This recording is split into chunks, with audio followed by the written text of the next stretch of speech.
Hi, I wanted to come on here and just talk a little bit about something that I discussed in my story and just kind of give some more context about it.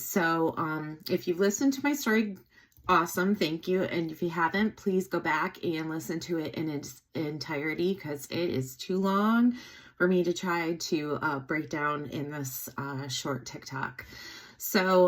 Basically, in part of it, I talk about how I had been divorced from my ex for about 2 years and nobody knew about it. And I wanted to chat today about what it's like to actually share something that big with people, like close people that should in normal life know that kind of information if you're close to them and didn't. And kind of what was that like for me.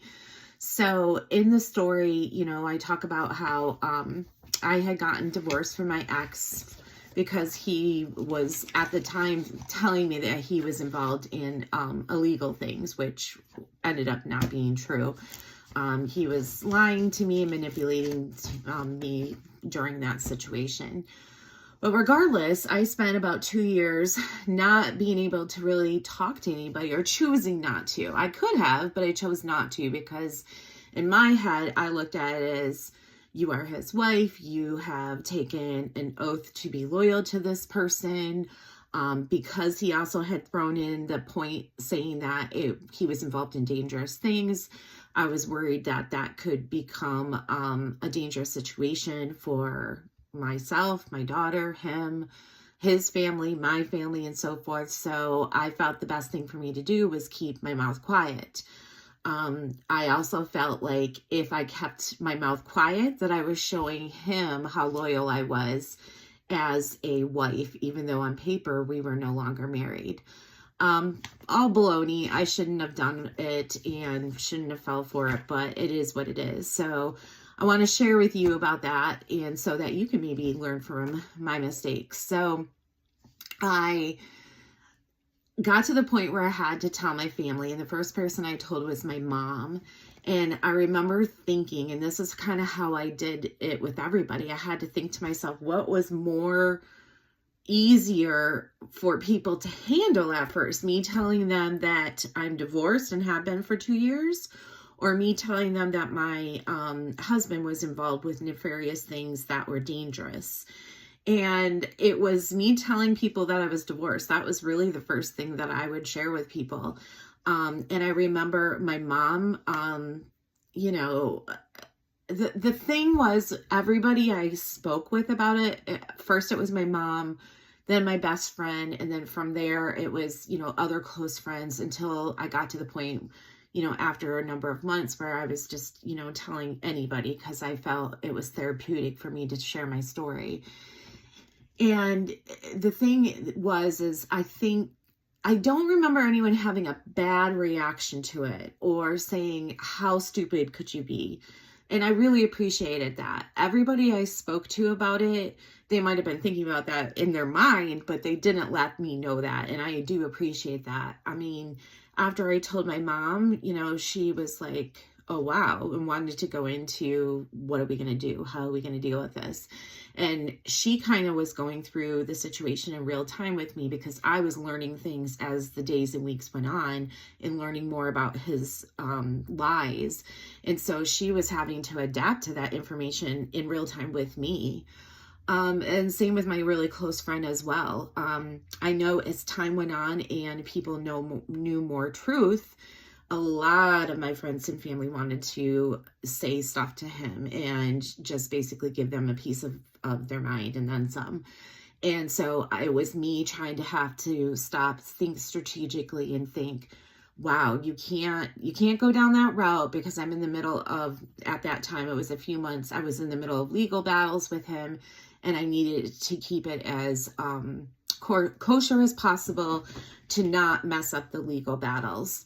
So I think I tell you this for a few reasons. One, even when it sounds like it's a crazy thing, seek out those people that you can start telling it to. And as you tell your story, as you talk about your trauma, I promise you, it gets easier and easier and easier.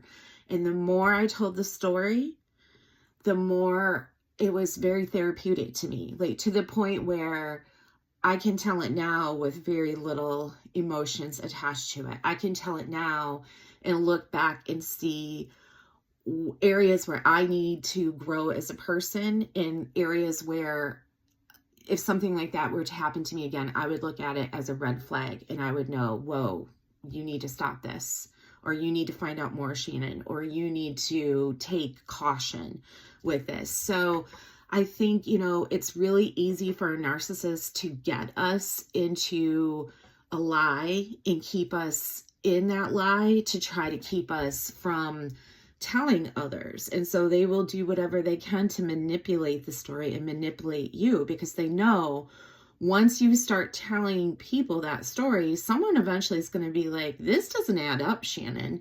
You need to really, think about what's going on, what else has been happening. And they, having a clear mind without being in that narcissistic situation, can look at it from an outside perspective. So it's important when you are with someone who is trying to get you to keep those kind of really big secrets, you need to think, why are they doing this?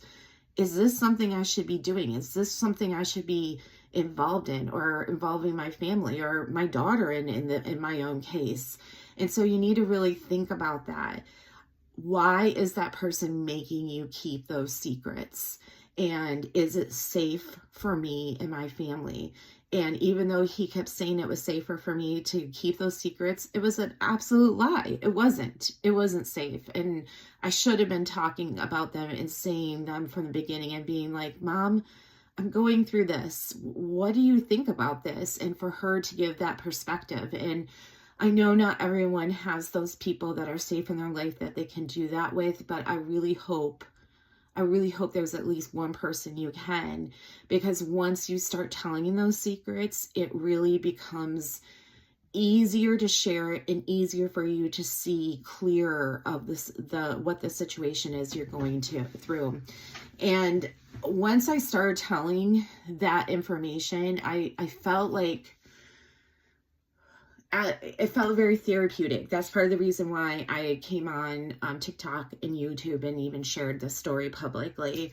But it also reminds me of the Taylor Swift song, Look What You Made Me Do. And in that part where she says, that old Taylor can't come to the phone right now. Why? Oh, because she's dead. And I never really, I would hear it in the lyrics and stuff and think, about it, but I didn't really grasp it until going through this. And that is exactly, every time I tell that story, there's a little bit of me that in a way dies. And it's not a bad part of me. It's just a part of me that has grown stronger and has learned and is stronger and able to stand up for herself.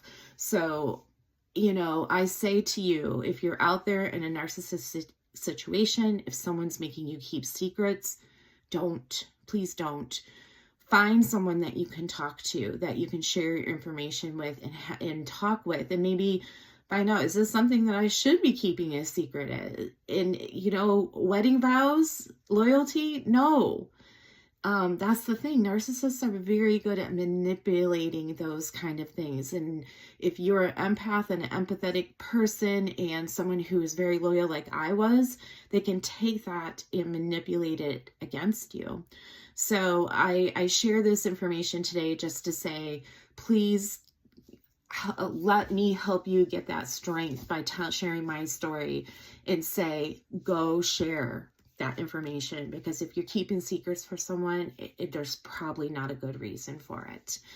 I bid you a good day, everyone, and it's good to see all of you. And I will come back again on Thursday for my Thankful Thursday. Bye.